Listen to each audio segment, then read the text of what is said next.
هالو لويتي، اهلا وسهلا بكم معايا في قناتي تعلم الماني بالعربي.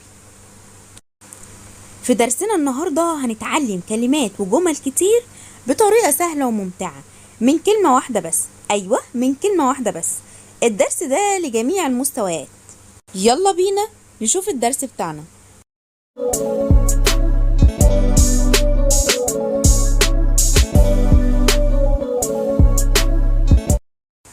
طيب خلينا عارفين ان الكلمه الاساسيه او الفعل الاساسي اللي معانا في الدرس هو فعل ماخن.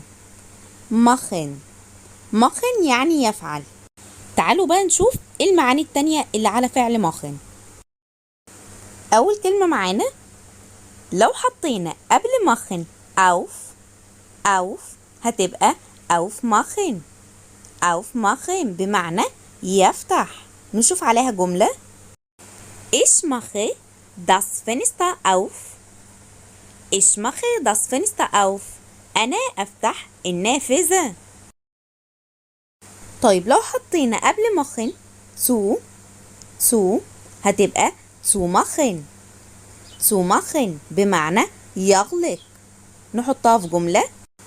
Ich mache das Fenster zu. Ich mache das Fenster zu. أنا أغلق النافذة.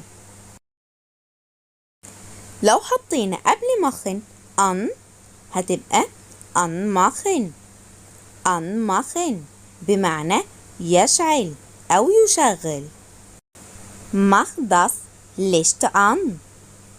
Mach das Licht an بمعنى اشعل الضوء. ولو حطينا قبل ماخن aus هتبقى ausmachen. ausmachen بمعنى يطفئ أو إيقاف. ausmachen. Mach das Licht aus. Mach das Licht aus بمعنى يطفئ الضوء. ولو حطينا قبل ماخن fest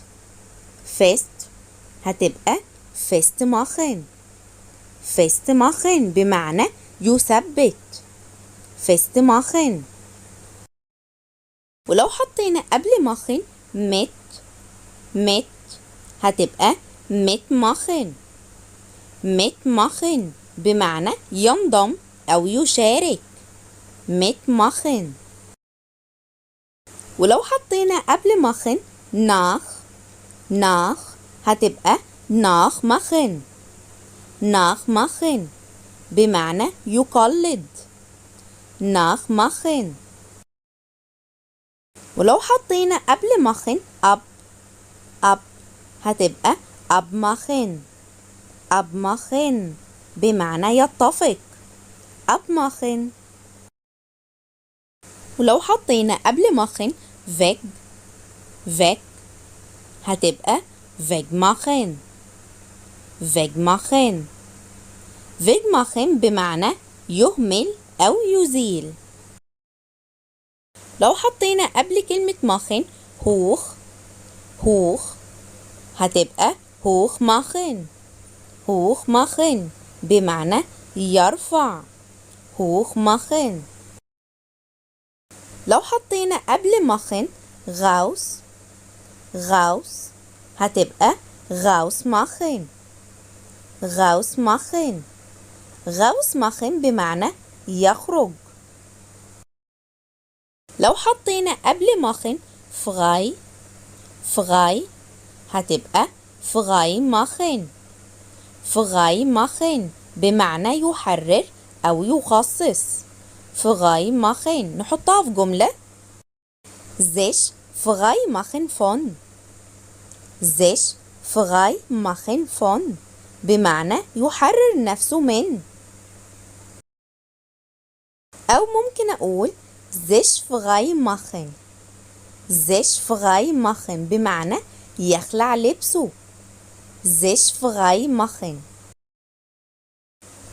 fertig machen بمعنى يعد أو يجهز، وبرضو لها معاني كتير قوي. fertig machen. fertig machen. fertig machen بمعنى يعد أو يجهز. كمان لو حطينا قبل ماخن فوت فوت هتبقى فوت ماخن. فوت ماخن بمعنى يستمر أو يكمل. فوت ماخن. ولو حطينا قبل ماخن بي هتبقى بماخن. بماخن. بماخن بمعنى يغطي أو يسد. لو حطينا قبل ماخن ein هتبقى ein machen. ein machen. ein machen بمعنى يغلق أو يحفظ. ein machen. ولو حطينا قبل ماخن دوش هتبقى دوش ماخن. دوش ماخن. دوش ماخن بمعنى يمر أو يعاني. طيب هقولك دلوقتي على كم تعبير شائع للفعل ماخن، مهم جدا انك تحفظهم. اول تعبير معانا das macht nichts. das macht nichts. das macht nichts بمعنى لا بأس أو هذا لا يهم. was macht er. was macht er. was macht er بمعنى ماذا يفعل. Ich mache mich fertig. Ich mache mich fertig. Ich mache mich fertig بمعنى أنا أستعد. Das macht Spaß. Das macht Spaß. Das macht Spaß بمعنى هذا ممتع. طيب وبكده يكون خلص الدرس بتاعنا النهارده. أتمنى تكونوا استفدتوا معايا.